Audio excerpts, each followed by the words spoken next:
And as someone who makes his living as a comedian, that's a big problem. Ask Jerry Seinfeld. He's announced he won't play college campuses. He doesn't want to deal with all the political correctness. And he's not exactly edgy. Comedy is important. Why? Because it's a pressure valve that allows us to discuss uncomfortable truths in a friendly way. Laughs are better than punches. But identity politics is killing the gag. How many times have you heard someone say something like this? You're not black, so you don't know what it's like to be me. You're a man, so you can't have an opinion about any issues affecting women. As a left-handed pansexual leprechaun, only I really know about elevator safety.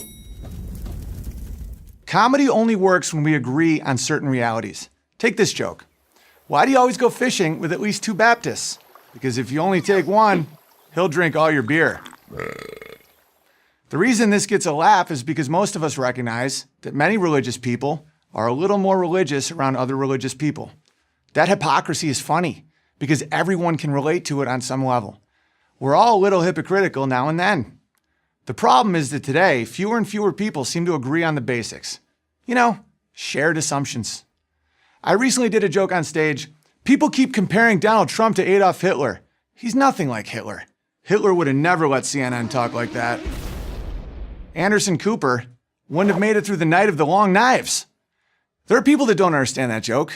And the reason is that joke requires us all to agree, and stick with me here, that Hitler was a bad, bad man. And that the night of long knives was a bad, bad thing. And that President Trump, whether you like him or not, isn't anything like that bad, bad man who did that bad, bad thing. And I wouldn't want him to be. But since we now live in a world where some stupid people like Hitler and some other stupid people think Trump is Hitler, well, we just can't agree that this obviously absurd joke is funny. We can't even agree that it's obviously absurd. How about this? Why did the chicken cross the road? Why is the rooster being paid more for crossing the same road? Is that absurd enough for you? During the run-up to the release of the movie Black Panther, all the marketing push was about how, finally, there was a black movie made by black people, with black people for black people. I found this to be fairly hilarious, so I simply took any statement about the film and responded as a white person that actually had that insane way of viewing the world. I just saw the trailer for Black Panther. Ugh, no white people. Looks terrible. Hard pass. Who am I supposed to relate to? No one's white. Not one, but 2 prominent black actors, Don Cheadle and Jeffrey Wright, started tweeting me about how it's time black people had a movie and how I should be more sensitive to their situation. Keep in mind, both of these black actors are already rich and famous. I figured this was such an obviously satirical take on identity politics that no one could miss the joke. Nope. I was releasing a little social stress through satire. That's what comedians are supposed to do.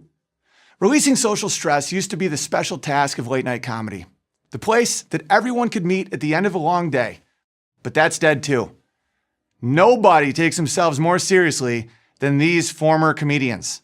Seems like Jimmy Kimmel cries more often than he tells jokes these days. And Stephen Colbert is just Rachel Maddow with punchlines.